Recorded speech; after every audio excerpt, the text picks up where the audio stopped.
Hello friends, मैं राकेश कुमार अपने Rakesh mathematics 000 YouTube channel पर आपका स्वागत करता हूँ। आज का हमारा जो चैप्टर है वो प्रोबेबिलिटी है। एकदम इजी चैप्टर है, आप आसानी से समझ भी सकते हैं। प्रोबेबिलिटी क्या होता है कि किसी काम के होने की संभावना, कोई काम कितना हो सकता है इसकी संभावना को ही प्रोबेबिलिटी कहा जाता है। जैसे कि एक सिक्का को हम फेंकते हैं अगर, तो संभावना क्या है कि हेड भी आ सकता है और टेल भी आ सकती है, तो ये उसकी संभावना हुई। एक पासा को अगर फेंकते हैं तो क्या आ सकता है, 1 से लेकर 6 तक कोई भी संख्याएं आ सकती है, तो ये उसकी संभावना हुई। तो इसी को प्रोबेबिलिटी कहा जाता है, यानी किसी काम के होने की कितनी संभावना है, क्या संभावना है कि काम हो सकता है, इसी को प्रोबेबिलिटी कहा जाता है। या क्या संभावना है कि काम नहीं हो सकता है, इसको प्रोबेबिलिटी कहते हैं। तो हमें ध्यान रखना है कि जैसे कोई घटना अगर निश्चित है, कोई निश्चित घटना की प्रायिकता हमेशा 1 होती है। ये ध्यान रखना है कि घटना अगर निश्चित हो तो उसकी प्रायिकता 1 होगी।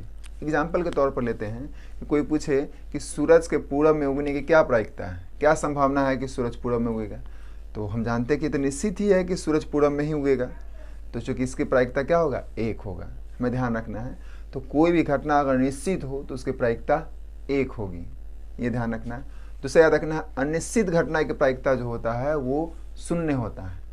अनिश्चित घटना की प्रायिकता 0 होते हैं। जैसे कोई कहे कि एक पासा को फेंकने पर 7 आने की प्रायिकता क्या होगा, तो हम नॉर्मली जानते हैं कि पासा पर 6 तक ही अंक होता है, 1 2 3 4 5 6, 7 तो होता ही नहीं है, तो उस पासा पर कभी 7 आ ही नहीं सकता है। तो हमें ध्यान रखना है कि चूँकि 7 नहीं आ सकता है, अनिश्चित है, इसलिए उसकी प्रायिकता क्या होगा, 0।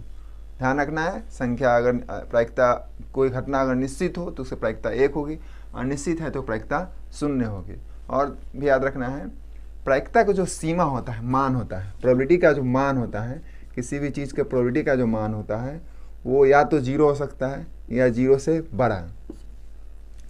प्रोबेबिलिटी का मान या तो 0 हो सकता है या 0 से बड़ा, लेकिन वो प्रोबेबिलिटी का मान अधिकतम सीमा जो होता है वो 1 हो सकता है या 1 से छोटा हो सकता है।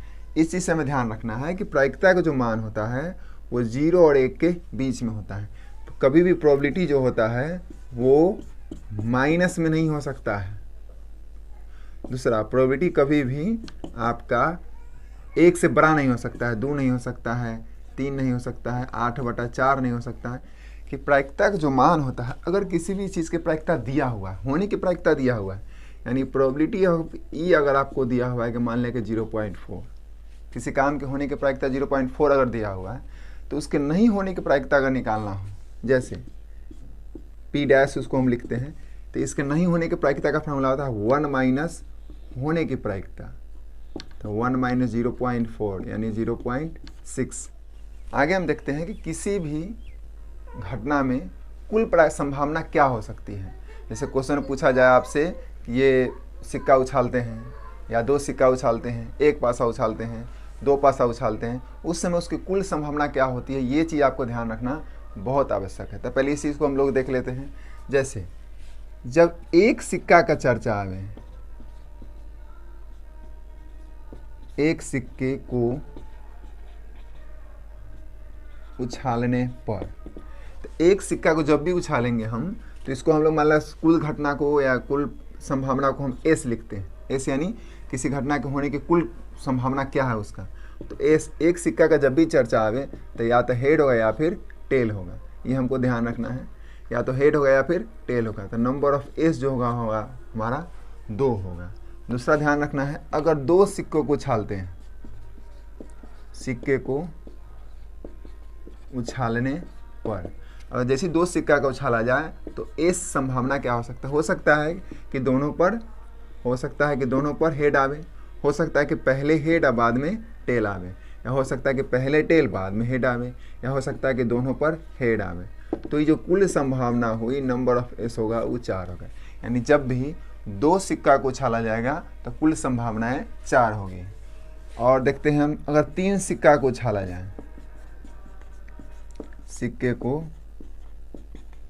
उछालने पर अगर हम 3 सिक्का को उछालते हैं तो एस हमारा क्या हो सकता है, तो हो सकता है कि तीनों पर हेड आवे, ये संभावना। हो सकता है कि पहला दोनों पर हेड और बाद में टेल आवे, या हो सकता है कि पहले हेड और बाद वाला दोनों टेल हो सकता है कि पहले हेड फिर टेल फिर हेड।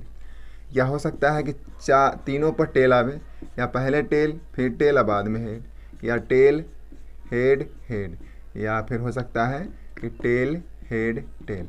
यानी कि कुल जो संभावनाएं होगी वो 8 होगी।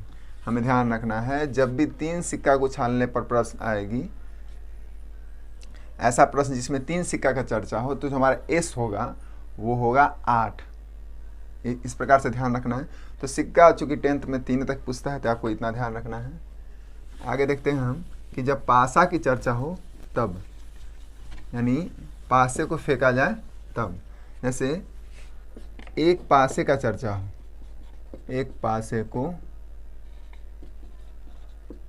फेंकने पर या उछालने पर, तो एस क्या आ सकता है। एक पासे को जब भी चर्चा हो, एक पासे से संबंधित जब भी क्वेश्चन हो, तो हमें ध्यान रखना है एस का मान जो होगा 1 2 3 4 5 6, इससे ज़्यादा तो आ नहीं सकता है, क्योंकि पासा पर 1 से लेकर 6 तक ही अंक अर्जित किया जाता है, लिखा जाता है।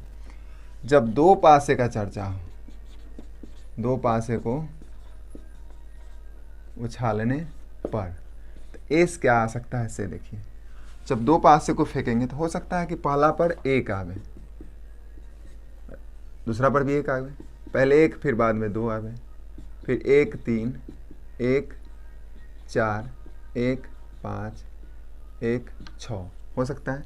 इसी प्रकार से आ सकता है पहले 2 1 2 2 2 3 2 4 2 5 2 6 हो सकता है 3 1 3 2 3 3 3 4 3 5 3 6 हो सकता है कि 4 1 4 2 4 3 4 4 4 5 4 6 हो सकता है कि 5 1 5 2 5 3 5 4 5 5 5 6 हो सकता है कि 6 1 6 2 6 3 6 4 6 5 6 6। तो कुल जो संभावनाएं होगी, 2 पासे को उछालने पर कुल जो संभावनाएं होगी वो होगा 36 यानी 36।